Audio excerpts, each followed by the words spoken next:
Assalamualaikum warahmatullahi wabarakatuh. Perkenalkan, nama saya Rizky Mubarok. NPM saya 22430096. Di sini saya akan menjelaskan mengenai Web3 atau sering disebut Web seri 3.0. Yang pertama, kita menuju ke pengertian web. Jadi pengertian web itu, web merupakan jaringan komputer yang terdiri dari kumpulan situs internet yang menawarkan teks, grafik, suara, animasi melalui protokol transfer hypertext. Web dikenal dengan WWW atau World Wide Web. WWW adalah layanan internet yang paling populer dan dikenal dan digunakan secara luas. Web merupakan penyedia informasi yang dapat diakses oleh siapapun dengan cara terhubung ke jaringan internet. Pada web terdapat halaman web atau yang sering disebut dengan website, merupakan halaman situs sistem informasi yang dapat diakses di internet oleh siapapun. Web dapat bersifat statis maupun dinamis yang dapat membentuk suatu rangkaian bangunan yang saling terkait, di mana masing-masing dihubungkan dengan jaringan-jaringan halaman atau hyperlink. Teknologi web pun terus berkembang dengan sangat pesat. Kelahiran web didorong dengan pergerakan generasi web dari web 1.0 atau 1.0 ke web 3.0. Perbedaan utama dari setiap generasi adalah pada web 1.0 masih bersifat ready only. Pada web 2.0 bergerak ke arah rightward. Sedangkan pada web 3.0 mengembangkan hubungan manusia ke manusia, manusia ke mesin, dan mesin ke mesin. Oke, selanjutnya pengertian web menurut para ahli.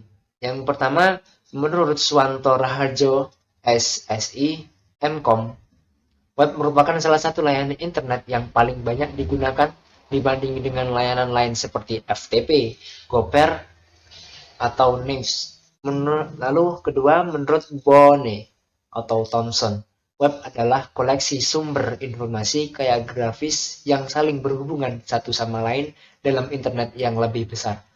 Lalu yang ketiga, menurut Uhefizar, web adalah suatu metode untuk menampilkan informasi di internet, baik berupa teks, gambar, suara, maupun video yang interaktif dan mempunyai kelebihan untuk menghubungkan link satu dokumen lainnya. Hypertext yang dapat diakses melalui sebuah browser. Selanjutnya adalah pengertian Web3.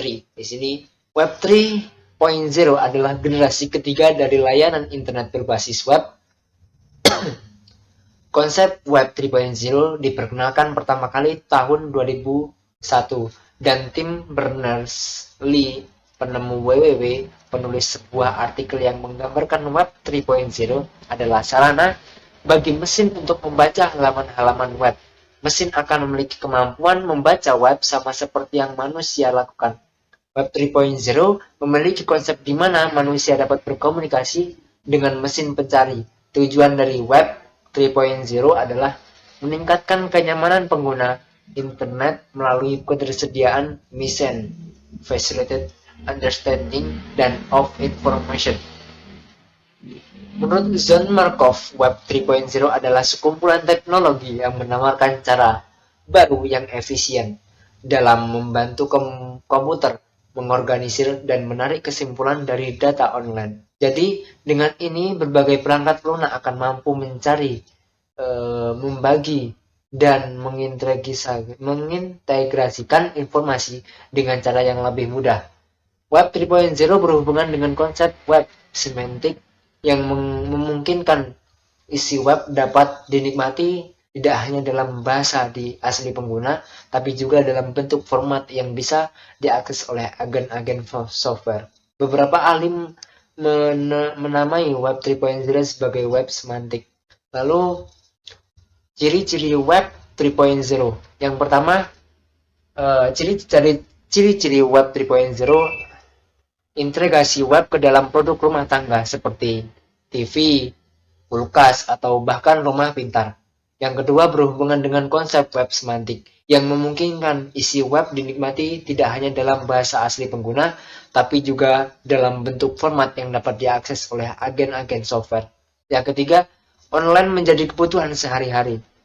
Mudahnya mengirim atau membalas email dari berbagai media elektronik. Yang kelima, pencarian dalam bahasa pengguna. Yang keenam, adanya komunikasi antara pengguna atau user dengan mesin pencari. Yang ketujuh, web sebagai asisten pribadi. Kedelapan, kolaborasi web dengan SMS atau notifikasi melalui SMS.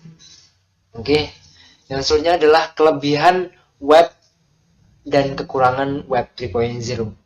Yang pertama, kelebihan web 3.0, kecepatan berinteraksi. Kecepatan pada web 3.0 itu lebih maju. Lalu ketepatan atau keakuratan data, karena data yang dikirim dari dan diterima semuanya berbasis XML. Yang ketiga, kemudahan mengolah request dan respon. Yang keempat, lebih fleksibel karena menggunakan protokol HTTP. Yang kelima, memahami bahasa manusia. Jadi itu adalah kelebihan dari web 3.0. Lalu kelemahan atau kekurangan dari web 3.0 adalah mengimbangi penambahan kecepatan dan bandwidth yang tersedia karena pengguna grafik 3D yang keadaannya seperti di dunia nyata. Oke, selanjutnya, teknologi web 3.0. Yang pertama, semantic web atau knowledge graph. Yang kedua, artificial intelligence atau Siri. Yang ketiga, real-time communication and collaboration, yaitu Google Document atau Google Wave. Yang keempat, augmented reality atau layar aplikasi di Android. Yang kelima, computer generated information atau Wolfram Alpha. Yang keenam, HTML5 dan cloud technology. Itu adalah teknologi dari web 3.0. Lalu selanjutnya adalah aplikasi web 3.0. Yang pertama, aplikasi web 3.0 adalah RSS atau RDF Seed Summary, yaitu memberikan informasi yang terupdate atau terkini tanpa kita mengunjung web tersebut. Yang kedua, FOAF atau Friend of a Friend, untuk mendeskripsikan orang-orang, karakteristikan dan hubungan mereka. Lalu yang ketiga adalah SEOG atau Semantically Interlinked Online Communication,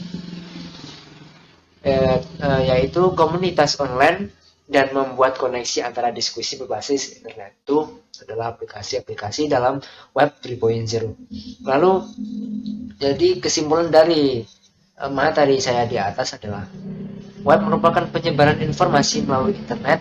Dari zaman ke zaman, teknologi web terus mengalami peningkatan, mulai dari web 1.0 yang masih bersifat read only, lalu pada web 2.0 bergerak ke arah right web. Sedangkan pada web 3.0 mengembangkan hubungan manusia ke manusia, manusia ke mesin, dan mesin ke mesin.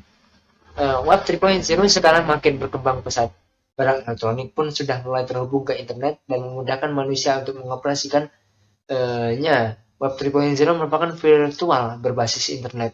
Mungkin masa depan dapat hidup di dunia virtual. Itu karena bisa saja semua serba internet. Oke, terima kasih. Itu saja yang dapat saya sampaikan. Semoga bermanfaat. Kurang dan lebihnya saya mohon maaf. Assalamualaikum warahmatullahi wabarakatuh.